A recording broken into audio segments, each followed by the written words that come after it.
혼인잔치의 비유. 누가복음 14장 7절에서 24절 말씀입니다. 청함을 받은 사람들이 높은 자리 택함을 보시고 그들에게 비유로 말씀하여 이르시되, 내가 누구에게나 혼인잔치의 청함을 받았을 때에 높은 자리에 앉지 말라. 그렇지 않으면 너보다 더 높은 사람이 청함을 받은 경우에 너와 그를 청한 자가 와서 너더러 이 사람에게 자리를 내주라 하리니 그때에 내가 부끄러워 끝자리로 가게 되리라. 청함을 받았을 때에 차라리 가서 끝자리에 앉으라. 그러면 너를 청한 자가 와서 너더러 벗이어 올라앉으라 하리니 그때에야 함께 앉은 모든 사람 앞에서 영광이 있으리라. 무릇 자기를 높이는 자는 낮아지고 자기를 낮추는 자는 높아지리라. 또 자기를 청한 자에게 이르시되, 내가 점심이나 저녁이나 베풀거든 벗이나 형제나 친척이나 부한 이웃을 청하지 말라. 두렵건대 그 사람들이 너를 도로 청하여 내게 갚음이 될까 하노라. 잔치를 베풀거든 차라리 가난한 자들과 몸 불편한 자들과 저는 자들과 맹인들을 청하라. 그리하면 그들이 갚을 것이 없으므로 내게 복이 되리니 이는 의인들의 부활 시에 내가 갚음을 받겠음이라 하시더라. 함께 먹는 사람 중에 하나가 이 말을 듣고 이르되, 무릇 하나님의 나라에서 떡을 먹는 자는 복되도다 하니, 이르시되 어떤 사람이 큰 잔치를 베풀고 많은 사람을 청하였더니 잔치할 시각에 그 청하였던 자들에게 종을 보내어 이르되, 오소서 모든 것이 준비되었나이다 하매 다 일치하게 사양하여 한 사람은 이르되, 나는 밭을 샀으니 아무래도 나가 보아야 하겠으니 청컨대 나를 양해하도록 하라 하고, 또 한 사람은 이르되, 나는 소 5겨리를 샀으니 시험하러 가니 청컨대 나를 양해하도록 하라 하고, 또 한 사람은 이르되, 나는 장가 들었으니 그러므로 가지 못하겠노라 하는지라. 종이 돌아와 주인에게 그대로 고하니 이에 집주인이 노하여 그 종에게 이르되, 빨리 시내의 거리와 골목으로 나가서 가난한 자들과 몸 불편한 자들과 맹인들과 저는 자들을 데려오라 하니라. 종이 이르되, 주인이여 명하신 대로 하였으되 아직도 자리가 있나이다. 주인이 종에게 이르되, 길과 산울타리가로 나가서 사람을 강권하여 데려다가 내 집을 채우라. 내가 너희에게 말하노니 전에 청하였던 그 사람들은 하나도 내 잔치를 맛보지 못하리라 하였다 하시니라. 할렐루야. 우리 하나님께 감사와 영광의 박수를 드리겠습니다. 우리 함께 기도하시고 하나님 말씀 보겠습니다. 사랑하는 아버지, 은혜 감사합니다. 오늘 주님, 이 부족한 죄인 다시 한번 하나님의 은혜로 덮어주시고 은혜의 말씀만이 선포되게 하옵소서. 예수님 이름으로 기도했습니다. 아멘. 전 결혼 주례를 굉장히 많이 합니다. 한 주일에 2번 정도는 한 달에 2번 정도는 기본으로 하는 것 같습니다. 우리 교회 워낙 청년들이 많아가지고 하는데 한 번은 제가 한 10년 전에 저보다 나이가 훨씬 많은 40대 중반에 진짜 노총각 노처녀 커플을 주례한 적이 있습니다. 자, 신랑 신부가 저보다 나이가 대여섯 살이 넘게 많았기 때문에 민망해서 난 이거 못한다. 연세 많은 목사님한테 주례를 부탁해라 그랬더니 목사님이 저희들보다 나이는 젊으셔도 저희들을 전도하지 않았냐는 거예요. 방송국 다니는데 2분 다 제가 전도했거든요. 그래서 목사님이 우리를 낳았으니, 영적으로 낳았으니 우리를 주례해야 된다는 거예요. 근데 그분들이 진짜 외모적으로도 저보다 나이 많아 보여요. 그래서 이분들을 주례를 했는데 그날은 참 잔치였어요. 생각해 보세요. 신랑 신부가 다 40대 중반인데 결혼을 하니까 부모들이 얼마나 좋아하는지. 보통 결혼식 때 양가 부모 중에 한 분은 울거든요. 섭섭해서. 아무도 안 울어요 그날은. 그날은 그 신부 손을 갖다 신랑 손에 맡기는 아버지의 표정이 날아갈 듯이 그냥 확 손을 떨면서 그냥 얼마나 기뻐하시는지. 보통 결혼식도 축제인데 그날은 정말 축제였습니다. 우리가 이 하늘나라 하나님이 베푸시는 천국 잔치를 성경은 결혼식에 비교합니다. 우리는 주님의 신부이고 예수님은 우리의 신랑 되신다고 했습니다. 그래서 오늘의 스토리에서도 하나님께서는 혼인 잔치의 비유를 우리에게 들려주시는 것입니다. 그런데 처음부터 예수님이 의도하시고 이 혼인 잔치 비유 말씀하신 것이 아니고 어떤 예기치 않은 사건에서부터 이것이 발생했습니다.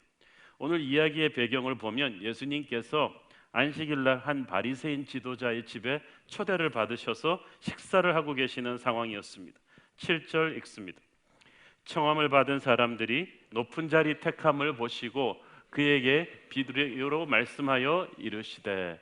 자, 여기서 높은 자리 택함을 보시고라는 말이 쉬워서 택함이지 서로 높은 자리 차지하려고 약간은 텐션이 있었던 것을 보셨다고 했습니다. 높은 자리가 어디냐 하면 이 주인의 그 당시 유대인들은 오른편 자리가 높은 자리예요. 상석이에요. 요즘으로 말하면 잔치에서 헤드 테이블입니다. 다 거기 앉으려고 했던 거예요. 이 사람들이 자꾸 거기 앉으려고 하는 걸 보면서 예수님께서 뭔가를 느끼신 거예요. 예수님이 초대된 집은 바리새인 지도자의 집입니다.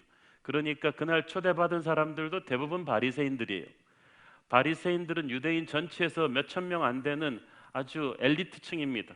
안 그래도 자신들의 학문, 지위, 거룩한 생활을 스스로 높이 평가하며 사람들 위해 군림하던 사람들인데 그런 사람들끼리 모아놓으니까 또 자기들 안에서 누가 더 큰가를 지금 가름한 거예요. 그 서로 헤드 테이블에 자기는 앉을 자격이 있다고 생각한 거죠. 그래서 예수님께서 우회적인 비유로 이들의 교만과 위선을 꾸짖으셨습니다. 8절, 9절 읽습니다. 네가 누구에게나 혼인잔치에 청함을 받았을 때에 높은 자리에 앉지 말라. 그렇지 않으면 너보다 더 높은 사람이 청함을 받은 경우에 너와 그를 청한 자가 와서 너더러 이 사람에게 자리를 내주라 하리니 그때 네가 부끄러워 끝자리로 가게 되리라.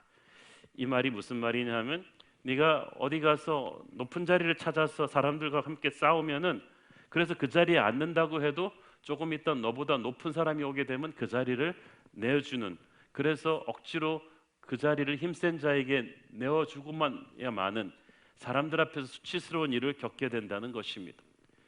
예수님은 이 말씀을 통해서 이 세상의 법칙은 이런 거라는 것을 깨우쳐 주신 거예요. 세상에는 항상 너보다 높은 사람, 더 센 사람이 있다. 세상에는 항상 헤드 테이블이 있다. 항상 1류, 2류, 3류가 있고 그 다음 테이블, 그 다음 테이블에 있다. 그래서 1류의 교만을 막 질책하던 2류가 3류 앞에서는 가서 다시 교만을 떠는 것이 바로 세상이다. 그런 식으로 끊임없이 서로를 비교하며 살면 너는 끊임없이 불행할 것이다. 그러니까 처음부터 1류, 2류, 3류 따지지 말고 그냥 가장 낮은 자리가 네 자리인 줄 알고 가는 것이 어떠냐라고 말씀하셨습니다. 그리고 11절에 말씀하십니다. 무릇 자기를 높이는 자는 낮아지고 자기를 낮추는 자는 높아지리라. 사실 이 말씀만 놓고 보면 이것은 꼭 성경 말씀이 아니더라도 전통적인 유교식 예의범절 기본 아닙니까? 그렇죠? 그런데 예수님께서 주시고자 하는 영적인 메시지는 그보다 훨씬 깊은 것입니다. 예수님께서 지금 말씀하시고 계신 대상은 유대인들이고 그들의 지도층인 바리새인들이었습니다. 그들은 하나님의 율법을 가장 먼저 받았기 때문에 자신들의 유대인의 혈통으로 종교적인 행위로 천국 잔치에 들어가는 것을 당연시 여겼습니다. 그래서 예수님께서는 천국도 세상의 명문대학 가듯이 세상의 인류클럽 가듯이 갈 수 있다고 생각하는 그들의 생각을 깨버린 거예요. 천국은 천국 잔치의 가장 낮은 자리도 내가 앉을 수 없다는 겸손을 가진 사람만이 들어갈 수 있다는 것을 지금 암시하고 계신 것입니다. 너희들이 생각하는 세상적인 방식의 천국과 하나님의 천국 잔치는 다르다는 거예요. 우리는 많은 경우 문패만 바꿔단 세상의 가치관과 똑같은 시각으로 천국도 구성되어 있을 것이다, 돌아갈 거라고 생각을 하는데 그게 아니라는 거예요. 15절에서 한 바리새인이 하나님 나라에서 먹고 마시는 사람은 복이 있습니다라고 예수님에게 신나게 얘기합니다. 그 말은 무슨 말이에요? 자기는 그 하나님 나라에 있을 거란 뜻이죠. 바리새인들은 항상 그렇게 생각했어요. 구원은 항상 자기들한테는 당연한 거예요. 아브라함의 자손이니까 종교적으로 의로운 행위들을 하니까 자기들은 당연히 천국에 있을 것이고 그 하나님 나라 천국 잔치에서 먹고 마시면 얼마나 좋겠느냐고 말한 것입니다. 그들이 생각하는 천국 잔치는 그들처럼 잘난 바리새인들만이 들어갈 수 있는 것이고, 그리고 불행히도 그 안에서는 또 자기들끼리 누가 더 높은 자리에 앉는지 퍼스트 클래스, 비즈니스 클래스, 이코노미 클래스를 따지는 세상과 같은 곳이었던 거예요. 예수님께서는 그들의 생각을 깨주시면서 혼인잔치 이야기를 하셨습니다. 마태복음 22장에 나오는 혼인잔치와 비슷한 점이 많은 이 스토리를 통해서 우리는 천국 잔치의 전혀 다른 모습을 보게 됩니다. 천국 잔치에는 하나님의 파격적인 초대가 있습니다. 17절 읽습니다. 잔치할 시각에 그 청하였던 자들에게 종을 보내어 이르되 오소서 모든 것이 준비되었나이다 하매, 모든 것이 준비되었다. 천국 잔치에는 내가 돈 들고 가는 거 아니고 음식 싸들고 가는 거 아니에요. 예복도 안 들고 가요. 그냥 가면 모든 것이 다 세팅되어 있어요. 우리의 구원을 위해서 우리가 준비할 건 아무것도 없습니다. 우리가 이룬 건 아무것도 없어요. 이미 십자가에서 하나님의 아들이 다 우리의 죄의 싹을 지불하셨고 은혜로 다 이루어 놓으셨습니다. 우리는 가서 그냥 그걸 감사함으로 받고 누리기만 하면 되는 거예요. 자, 그런데 주인은 종들을 자기가 이미 청하였던 자들에게 보내었다고 했어요. 무슨 말입니까? 예약된 리스트가 있었다는 거예요. 처음에 유대인의 잔치에는 초대가 2번 갑니다. 첫 번째는 진짜 올 수 있느냐 없느냐의 초대예요. 그래서 거기에 예스한 사람, 예약한 사람만이 실제 잔칫날 음식 차려놓고 이제 오늘입니다 그러고 딱 사람 보내서 모셔오는 거예요. 그런데 그렇기 때문에 첫 번째 초대를 응해놓고 2번째 실제 날에 안 온다, 그거는 엄청난 무례예요. 처음부터 안 온다 그러면 몰라도 이 사람들이 지금 그런 격이에요. 처음에는 다 온다 그러던 예약 손님들이 지금 당일날 다 펑크를 내버리는 상황입니다. 이 초대받은 손님들의 변명이 기가 막힙니다. 첫 번째 변명 18절 읽습니다. 다 일치하게 사양하여 한 사람은 이르되 나는 밭을 샀음에 아무래도 나가보아야 하겠으니 청컨대 나를 양해하도록 하라 하고, 밭을 샀다. 그래서 내가 그 밭을 한번 체크해 봐야겠다. 상태가 어떤지. 이것은 비즈니스를 말하죠. 가장 우리가 흔히 하는 핑계입니다. 나 직장이 바쁘다, 사업이 바쁘다. 가장 흔히 하는 핑계인데, 여러분 사업이 중요하죠. 직장이 중요하죠. 그러나 여러분 아십니까? 사업보다 더 중요한 게 있어요. 그것은 영혼의 문제입니다. 1999년도에 제가 포항 한동대에 강의하러 갔다가 제가 탄 비행기가 잘못해서 동체 착륙을 하면서 비행기가 두동강이 났습니다. 거기에 저를 비롯한 많은 직장인들, 특히 포항제철에서 간부회의가 있어가지고 수많은 40대 서울에서 내려간 임원들이 타고 있었습니다. 우리 중 그 누구도 우리 인생이 그날 끝날 수 있었다는 것을 아무도 예감하지 못했습니다. 그때 저를 비롯한 많은 우리가 인생을 보는 눈이 달라졌어요. 사업과 직장에 다람쥐 쳇바퀴 돌듯이 돌아가지만 순식간에 끝날 수 있다. 가장 중요한 것은 영혼의 문제다라는 거예요. 2번째 변명 봅니다. 19절. 또 한 사람은 이르되 나는 소 5겨리를 샀음에 시험하러 가니 청컨대 나를 양해하도록 하라 하고, 소 5겨리는 5쌍이에요. 소를 시험해 봐야 된다. 테스트 드라이브 해봐야 된다. 잘하는지. 이것은 소유에 대한 집착입니다. 여러분이 뭘 가지면 행복할 것 같죠? 큰 집을 사면 행복할 것 같은데 관리비 나오는 거 보면 입이 쫙 벌어집니다. 관리비, 재산세, 청소하고 돌봐야 되고, 좋은 차를 사고 주식을 사면 그 주식 동향 체크하느라고 이게 보통 일이 아닙니다. 소유는 우리의 마음과 생각을 앗아갑니다. 그래서 영혼을 향한 갈망을 차갑게 쉽게 만드는 거예요. 3번째 변명 20절. 또 한 사람은 이르되 나는 장가 들었으니 그러므로 가지 못하겠노라 하는지라. 장가 들었으니 가지 못하겠다. 이것은 인간관계에 대한 집착입니다. 어떤 분은 진짜 너무 관계가 칙칙 얽매여 있어서 하나님께 나오지 못합니다. 어떤 분은 자기가 효자인데 불교 신자인 어머님 돌아가시기 전까지는 예수님 못 믿겠다고 합니다. 그 사람은 그게 효성인 줄 알아요. 그 말은 무슨 말이냐 하면 어머님은 지옥으로 잘 모셔다 드리고 자기는 돌아가시고 나서 교회 나와서 천국 가겠다는 겁니까? 그건 아니죠. 어떤 사람은 조상들에게 제사 드리지 못하는데 자기가 종갓집 장손인데 어떻게 예수 믿느냐는 겁니다. 어떤 사람은 결혼하려는 사람이 교회 가는 거 싫어하기 때문에 못 간다고 합니다. 어떤 사람은 대부분이 불신자인 친구들 사이에서 왕따 당할까 봐 교회 못 간다고 합니다. 인간은 사회적 존재이기 때문에 이 관계의 압박 때문에 얽힘 때문에 복음의 초대를 거절하는 경우가 많습니다. 그러나 여러분 기억하십시오. 아무도 영혼의 문턱까지 여러분 같이 가주는 친구 없습니다. 배우자도 없습니다. 한날 한시에 우리는 원앙이 되어 같이 죽자, 다 헛말이. 절대 같이 죽는 배우자 저는 본 적이 없습니다. 여러분은 혼자 영혼의 문제에 직면해야 됩니다.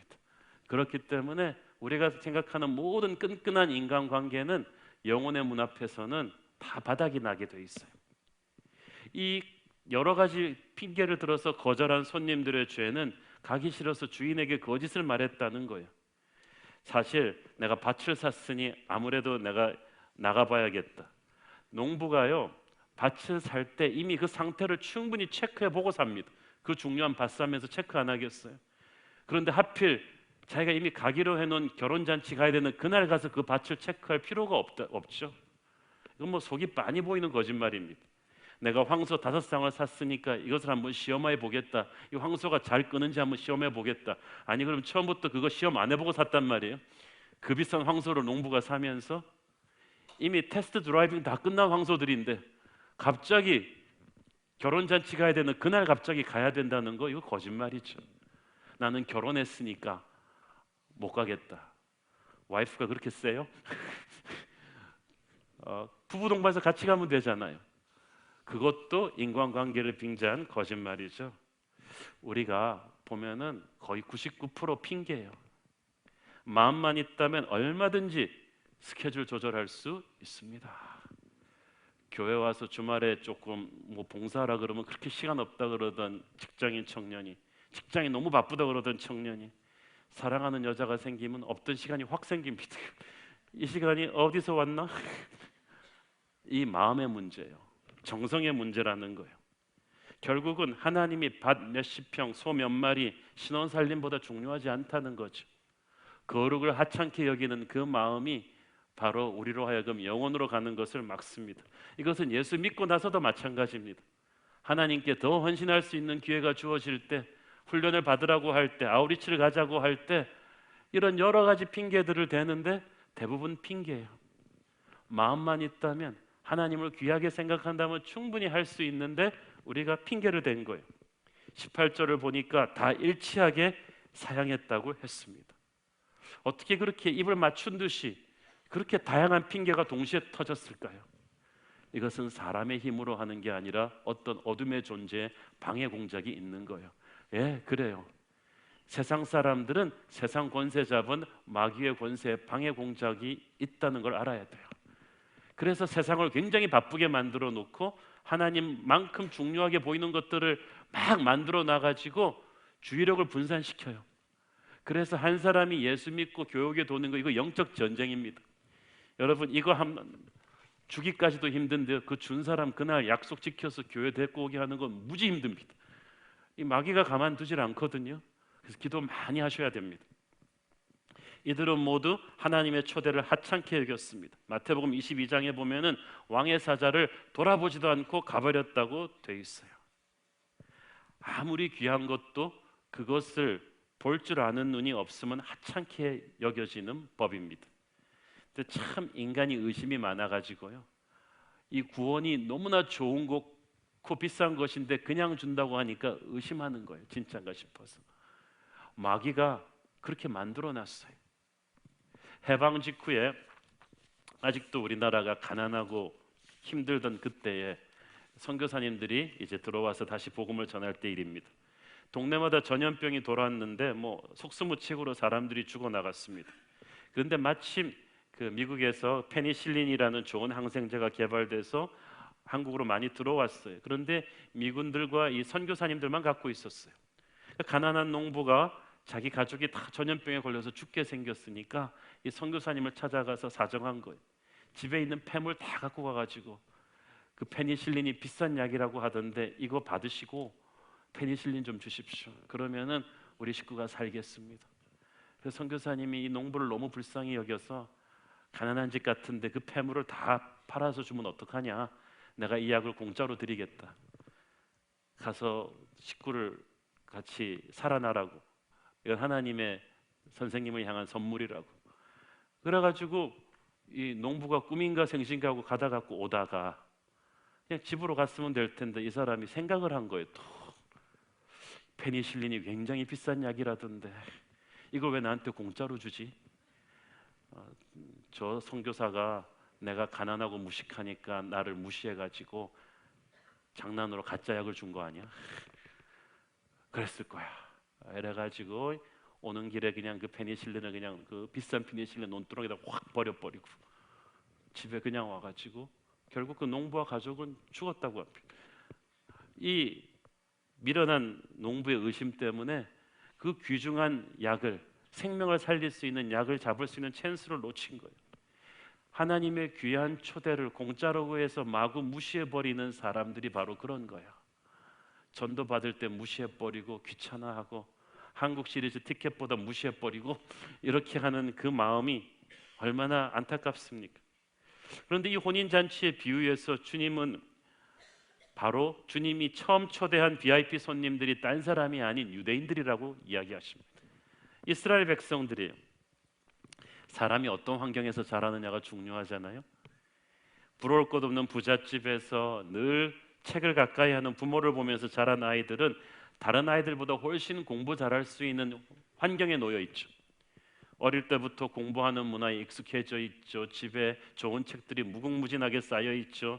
자기가 원하기만 하면 비싼 과외 선생들 붙여주겠죠. 본인이 조금만 의지가 있으면 그는 학업으로 대성할 수가 있어요. 그런데 그렇게 좋은 환경에도 불구하고 본인이 악하고 게으른 마음을 가지면 그는 인생을 망쳐버릴 수가 있습니다. 이스라엘 백성들이 그랬어요. 그들은 믿음의 조상 아브라함의 자손으로 태어났어요. 아브라함의 좋은 믿음, 야곱과 다윗의 좋은 믿음이 전설처럼 교과서로 전수돼서 내려와요. 그거대로 살기만 하면 되는 거예요. 가나다라를 배우면서 그들은 하나님의 말씀을 외웠어요. 그들의 장난감은 바로 성전에서 예배드리는 거였어요. 그래서 환경적으로 그들은 누구보다 하나님을 뜨겁게 잘 믿을 수 있는 사람들이었는데 마음이 고집스럽고 딴 일들에 매혹되어서 종교 의식은 남았고 마음은 사라져 버렸어요. 하나님의 초대를 거절해 버렸어요. 귀한 것을 너무 자연스럽게 받다 보니까 고마움을 몰랐던 거예요. 우리 주위에 보면 그렇게 이스라엘 사람들 같이 어릴 때부터 하나님을 잘 믿을 수 있는 주위 환경을 가졌음에도 불구하고 그것을 제대로 활용하지 못한, 그래서 구원의 그 확신이 없는 모태신자들이 많습니다. 하나님을 잘 믿는 부모 밑에서 성장했거나 미션스쿨에서 성경을 배웠거나 믿음이 좋은 친구들 앞에 둘러싸여 있으면서도 그들은 귀한 걸 몰랐던 거야. 그래서 그들은 하나님의 자녀라고 생각했지만 그들은 기독교 의식에 익숙한 종교인이었을 뿐 하나님의 마음을 알고 복음을 가슴으로 받아들인 구원받은 자녀가 아니었던 거예요. 그러면서 실제로 복음을 듣고 구원받을 수 있는 기회가 주어질 때마다 나 바쁘다, 그런 거 좀 심각하게 시간 보낼 여유가 없다고 거절했던 사람들입니다. 참으로 안타깝습니다. 하나님은 그들을 향한 분노와 심판을 줍니다. 21절을 보니까 화인들의 보고를 들은 주인은 첫째 화가 났다고 했습니다. 왜냐하면 주인은 딱 듣고 알았어요. 이것들이 핑계대고 있구나, 거짓의 핑계를 대고 있구나. 주인의 마음이 분노로 폭발했어요. 그리고 그 초대를 거절한 사람들에게 혹독한 대가가 옵니다. 24절 읽습니다. 내가 너희에게 말하노니 전에 청하였던 그 사람들은 하나도 내 잔치를 맛보지 못하리라 하였다 하시니라. 자, 보세요. 하나님은 오래 기다리시는 분이시지만 언제까지 기다리시는 분은 아닙니다. 하나님의 은혜에 대해서 끈질기게 끝까지 거부하면 반드시 심판을 직면하게 될 것입니다. 그래서 우리는 전도할 때 그 사실을 알고 눈물로 전도해야 됩니다.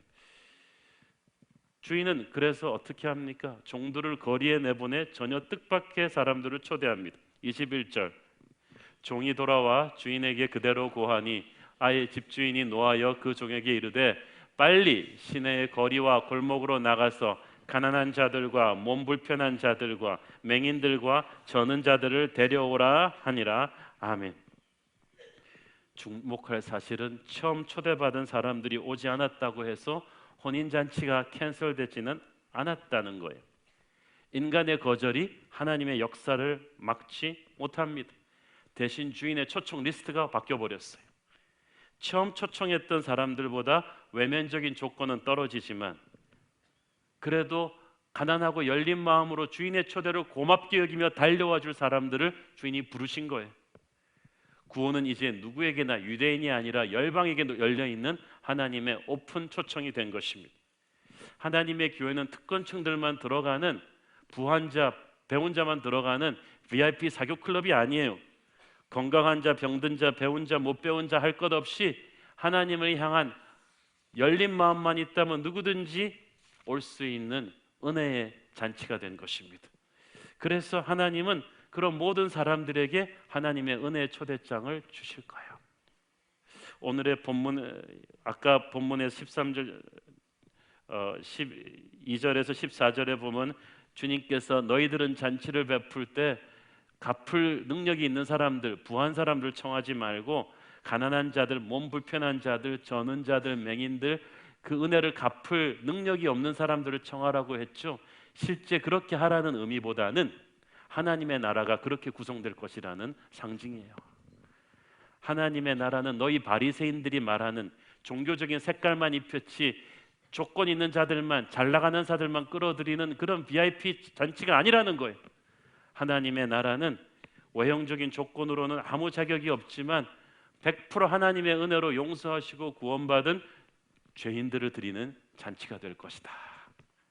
고린도전서 1장 26절 29절, 형제들아 너희를 부르심을 보라.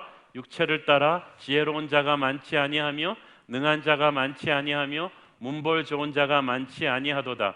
그러나 하나님께서 세상에 미련한 것들을 택하사 지혜 있는 것들을 부끄럽게 하려 하시고 세상에 약한 것들을 택하사 강한 것들을 부끄럽게 하려 하시며 하나님께서 세상에 천한 것들과 멸시받는 것들과 없는 것들을 택하사 있는 것들을 폐하려 하시나니 이는 아무 육체도 하나님 앞에서 자랑하지 못하게 하려 하심이라.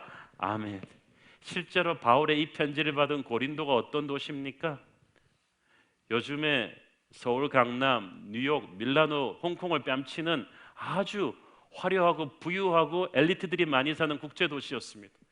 다 자기 잘난 맛에 사는 로마 최고의 패션 스타들, 부유층들, 연예인들 이런 사람들인데 실제 고린도 교회에서 구원받고 예수 믿는 사람은 그런 사람들이 아니고 대부분 노예들이고 하류층들이었어요. 그래서 예수님께서 말씀하신 애들아 주제 파악하자. 너희들이 도대체 누구였느냐. 그런데 세월이 지나면서 그렇게 밑바닥에서부터 번져나간 기독교가 로마 전체를 복음화시킵니다. 우리나라도 그랬어요. 초창기 기독교가 우리나라 들어왔을 때 사람들이 무시했던 북부지방 상인들이 가장 먼저 교회를 세우고 기독교를 받아들였고, 그리고 머슴, 백정, 기생 이런 분들이 가장 열렬하게 복음을 끌어안았습니다. 양반들은 가장 늦게 예수를 믿었어요. 여러분, 조건이 아니에요. 하나님을 향한 가난한 마음이에요.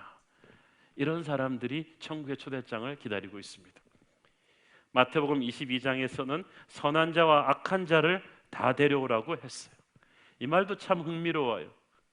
선한 자와 악한 자를 다 데려오라는 말은 우리 인간의 기준으로 볼 때 그렇다는 얘기예요.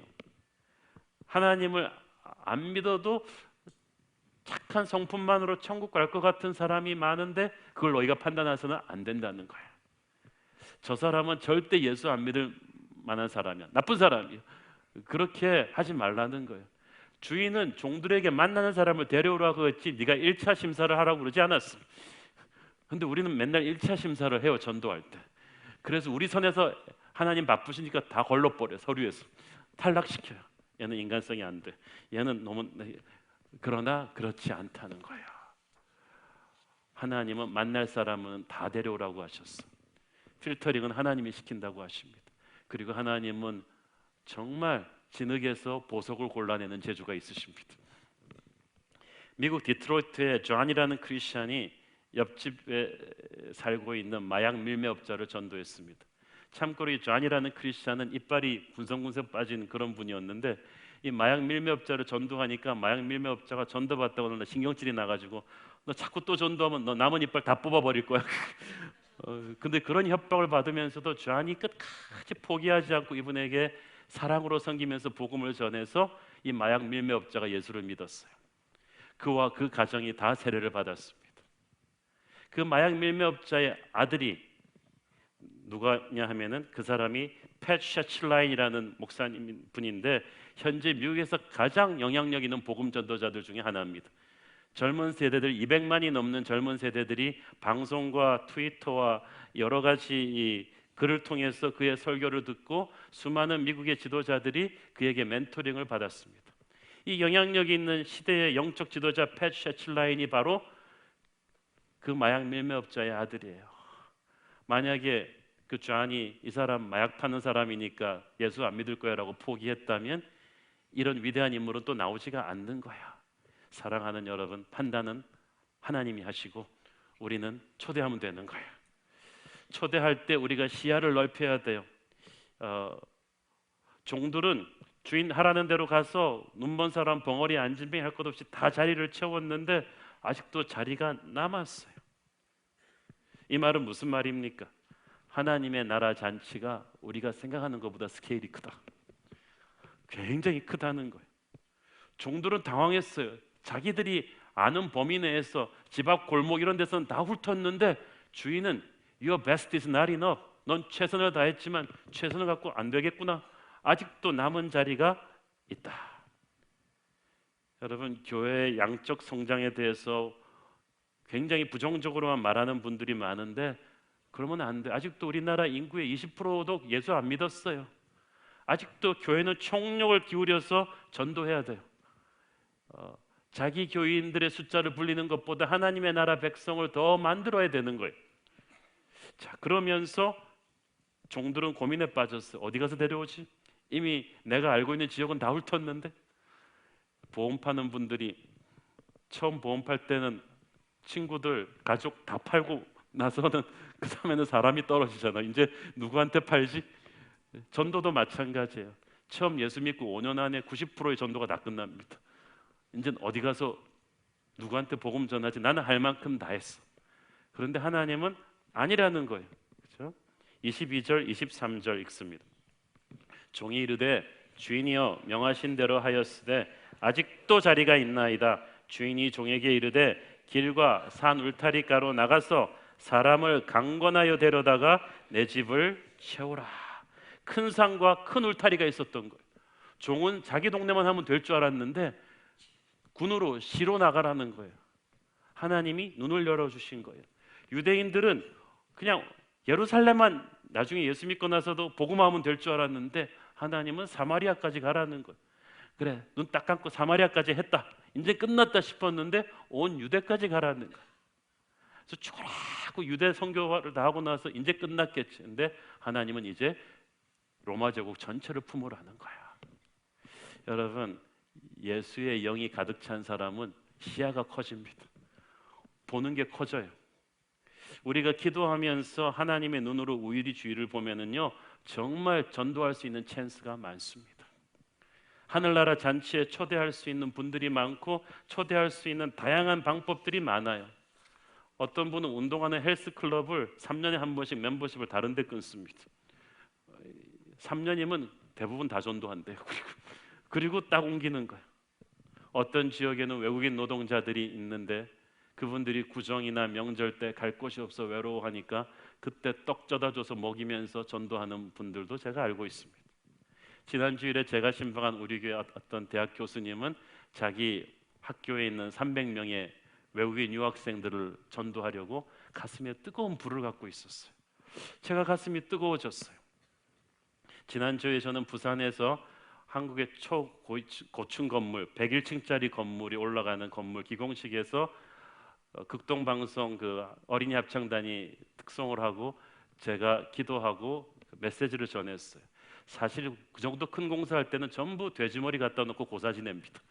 근데 우리나라 건축 역사상 인천공항에 이어서 가장 엄청난 기념비적인 사업인데 그 건설회사 사장님이 우리 교인이세요. 그래서 이분이 나는 돼지머리 놓고 고사 못 지내겠다. 나는 목사님 보고 축복을 받겠다. 그런데 그 자리가 뭐 부산시의장, 국회의원 다 오는 일반인들이 그 상류층 사람들이 오는 그런 자리예요. 그런 데서 그렇게 고백하기 어려워요. 근데 이분이 담대하게 극동 어린이 방송 합창단 부르고 어린이 합창단은 또 영어로 복음성가 부르니까 뭐 무슨 말인지도 몰라요 사람들은. 근데 하고 그다음에 하는데 저는 그분의 믿음에 감동받았어요.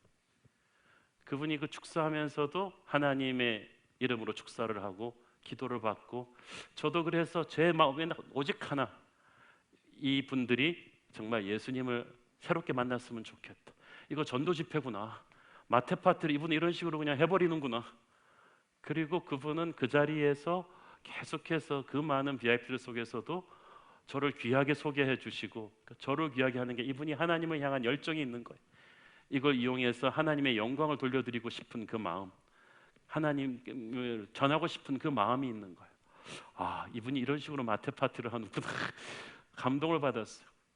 제가 토요일날 앞만 바빠도 최대한 결혼식을 주례를 하려고 노력을 합니다. 왜냐하면 저는 모든 결혼식이 마태 파티라고 보기 때문에 예수님을 안 믿는 분들이 와서 처음 목사를 만나고 교회에 대한 선입관을 풀 수 있는 기회라고 생각하기 때문에 저는 결혼식 주례하기 전마다 주여 오늘도 이 결혼식을 통해서 누군가가 하나님에 대한 선입관을 깨고 하나님께 나오게 도와주십시오. 이 결혼식이 하나님의 초대장에게 도와주십시오. 저는 그렇게 기도하는 거예요. 여러분도 각자에게 주신 방법과 영향력이 있어요. 왜 여러분을 하나님이 그 자리에 올려주셨어요? 그 인맥을 주셨어요? 왜 여러분이 동창회 총무가 됐어요? 아파트 반대표, 동대표, 통장 왜 된 거예요? 부녀회 회장 왜 된 거예요? 하나님이 마태 파티 하라고 여러분을 얹혀주신 거야. 하늘나라 초대장을 돌리셔야죠. 지혜롭게, 겸손하게 어떤 식으로든 방법을 찾아서. 선교도 마찬가지입니다. 하나님께서는 처음에 우리는 캄보디아와 중국 교회만 했는데 이제는 인도네시아를 향한 마음을 주셨습니다.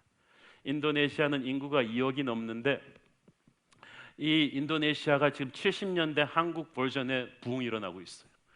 인도네시아에 있는 그 중국계 화교 그 인도네시아인들이 지난 20년 사이에 70%가 예수를 믿고 있어요. 엄청난 일이에요. 그리고 이들이 또 인도네시아 전역을 향해서 그렇게 전도와 선교의 열정이 뜨겁습니다. 젊은이들 복음화율은 한국의 5배입니다. 그런데 이들이 멘토링이 필요해요. 그래서 이번에 어저께 우리가 40명 떠났고 오늘 또 저와 함께 한 30명이 함께 가서 인도네시아 전역에서 모이던 300명의 목회자 사모님들에게 우리 교회 CS를 전수하고 옵니다. 인도네시아가 뜨겁게 복음화가 되면 이들이 모슬람 선교의 천병이 될 것이고 이스라엘까지 가는 땅끝 선교의 큰 역할을 하게 될 것입니다. 여러분이 앞으로 나흘 동안 저와 인도네시아 아우리시 팀을 위해서 기도 많이 해주시길 바랍니다.